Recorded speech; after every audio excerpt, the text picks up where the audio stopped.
For the last 70 years, much of Europe has been on a kind of post-history vacation. After the cataclysm of World War II, the continent willingly handed its security keys over to the United States. This was the era of the peace dividend, slashing defense budgets to fund generous social programs. Why spend billions on tanks when you could have high-speed rail and universal healthcare, all under the safety of the American security blanket? The idea of a major land war seemed absurd, a relic of a bygone era. But while Europe prospered in its peace bubble, a different vision was taking shape in Moscow. For a quarter of a century, Vladimir Putin has pursued a single, overarching goal: to restore Russia to its former glory, just without the communism. This neo-imperialist ambition was chipping away at the edges of Europe for years, but the full-scale invasion of Ukraine was the final, deafening alarm bell. The vacation is definitively over. A sleeping giant is being forced to wake up. And the catalyst wasn't just Russia. It was also a new, blunt message from Washington. For years, the US had been shifting its focus to the Pacific, to China. The message, especially under the Trump administration, was clear. America would no longer foot the bill for allies he called delinquent. The era of being the world's policeman was ending. This was both a warning and a sales pitch. As one German official might have sarcastically imagined an American diplomat saying, "You need to rearm. And by the way, have you seen our brand new F-35s? We can even offer you a payment plan."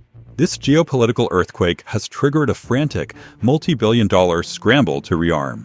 But it's a complex story of different nations waking up at different speeds, facing different demons.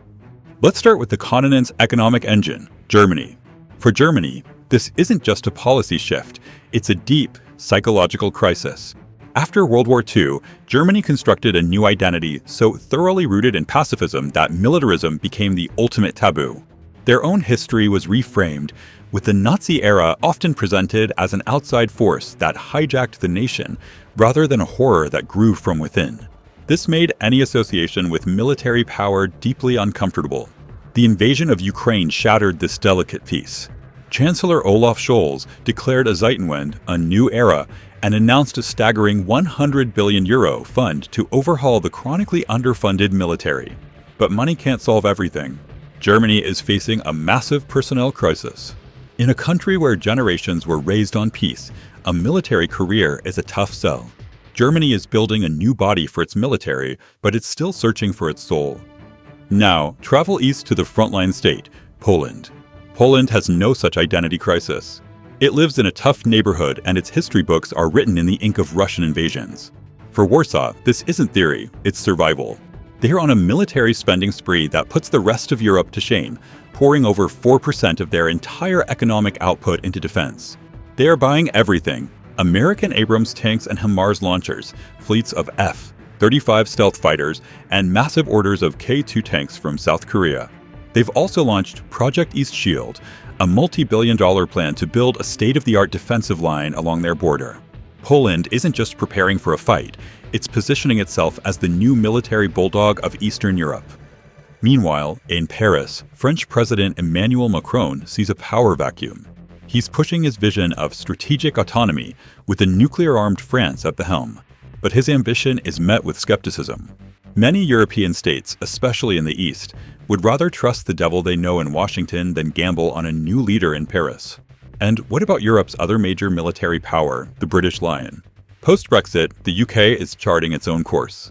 While no longer in the EU, it remains a heavyweight in NATO and was one of the first and most vocal supporters of Ukraine. But it too faces harsh realities, with its own economic struggles forcing difficult debates about the size and capability of its armed forces. But this rearmament effort faces a far deeper, more systemic problem: the industrial base. Can Europe's modern, efficient, just-in-time economy handle the brutal demands of wartime production? The war in Ukraine exposed a shocking reality. Western nations couldn't produce artillery shells fast enough to keep up with the burn rate. European defense companies like Rheinmetall are now flush with cash and orders, but they face huge hurdles: tangled bureaucracy, fragile supply chains, and a shortage of skilled labor. You can't just flip a switch and restart a factory that has been dormant for 30 years. This leads to the final battlefield, the political one at home. While Poland and the Baltics are in a state of alarm, other nations are more hesitant. Countries like Spain and Belgium have pushed back against the pressure to rapidly increase spending, with some politicians essentially asking, "Are you crazy?" This rearmament requires a trade-off. It could mean higher taxes or cuts to the beloved social programs that the peace dividend once paid for. It's a political poison pill that many leaders are afraid to make their citizens swallow. So, Europe is finally waking up. The money is flowing, and the continent's dormant defense industry is roaring back to life. But it's becoming clear that money is the easiest part of the premium. The real costs are measured in political unity, industrial transformation, and a fundamental shift in the public mindset from complacency to readiness. And those are costs the continent is still just beginning to calculate. If you enjoyed the video and want to see more analyses like this, make sure to subscribe to the channel. Thanks for watching.